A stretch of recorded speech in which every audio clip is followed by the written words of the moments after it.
Contrairement à ce que vous pourriez croire, une entreprise innovante n'est pas seulement capable de définir des produits inédits et des offres originales.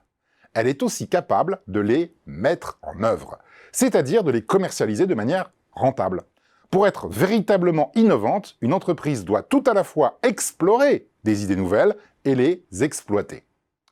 Cette complémentarité essentielle entre exploration et exploitation a été mise en évidence par James March, professeur à l'université de Stanford. Cependant, March a souligné un paradoxe. Les qualités qui font qu'une entreprise est capable d'explorer sont pour la plupart opposées à celles qui font qu'elle est capable d'exploiter.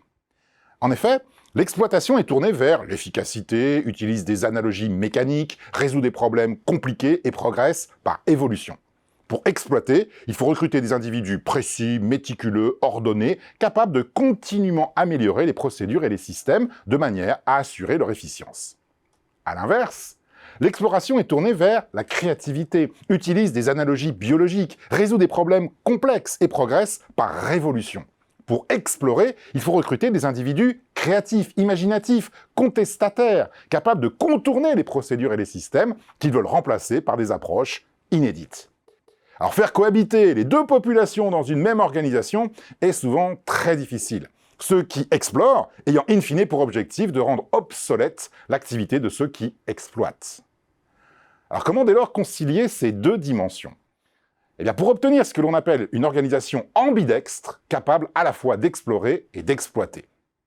Une solution pour cela consiste à mettre en place, au sein d'une entreprise globalement tournée vers l'exploitation, des zones d'exploration.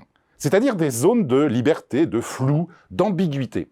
Dans ces zones d'exploration, les hiérarchies, les budgets, les normes et les procédures qui sont indispensables à l'exploitation, mais préjudiciables à l'exploration, ne s'appliquent pas.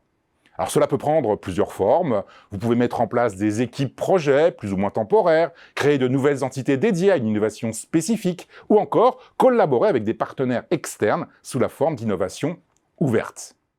Dans tous les cas, la logique consiste à assurer simultanément la capacité d'exploration et la capacité d'exploitation. Et ce n'est qu'à cette condition que votre entreprise sera véritablement innovante.